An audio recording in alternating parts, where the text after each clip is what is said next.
Баткен облусунун тургундары үчүн Ош-Баткен-Исфана жолу өлкөнүн башка аймактарына чыгуучу негизги каттам. Ошол эле учурда Өзбекстан жана Тажикстанга да ушул жол аркылуу барышат. Же болбосо аталган өлкөлөрдөн меймандар келишет. Бирок бул жолдон каттаган адамга облустун көз жоосун алган жаратылыш эмес, ар кайсы жерге ташталган таштандылары көрүнөт. Бул жол эл аралык жол болгондуктан бизге башка чет мамлекеттерден келген меймандар бар, коноктор бар. Ошолордун алдыда деле биз өзүбүздүн кандай бир тартиптүүлүгүбүздү көрсөтүп койсок жакшы болот.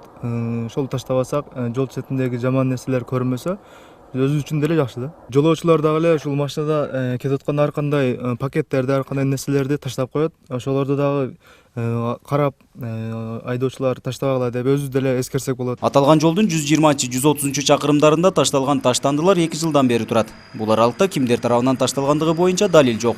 Жол боюнан 200 метр аралыкта атайын жай болгонуна карабай, белгисиз адамдар желин баштыктарды, суусундуктардын бөтөлкөлөрүн жана бөбөктөрдүн жалайыктарын жол четине таштап кетишет.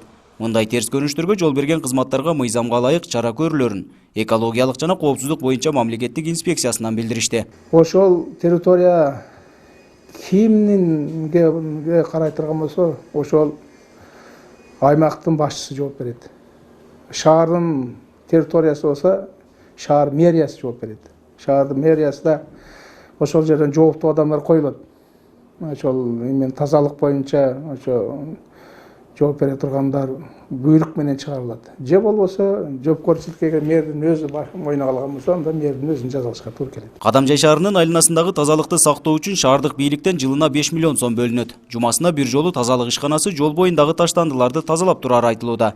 Бирок кошуна жайгашкан айылдардын тургундары да кала аймагына алып келип, таштандыларын төккөндүктөн күн сайын тазалап турууга бөлүнгөн каражат жетишсиз болууда дейт шаардын вице-мэри. Кошуна айыл өкмөттөрдөн келе айтып эле жолдун боюна таштап өтүп кетип атат. Биздин эң проблемный маселебиз ушул болот дагы. Ар бир суббота же через бир суббота кийин 2 субботада бир эмени алып турабыз өзүбүз барып туруп. Субсидия катары 5 миллион сом акча каражат бөлүп беребиз буларга.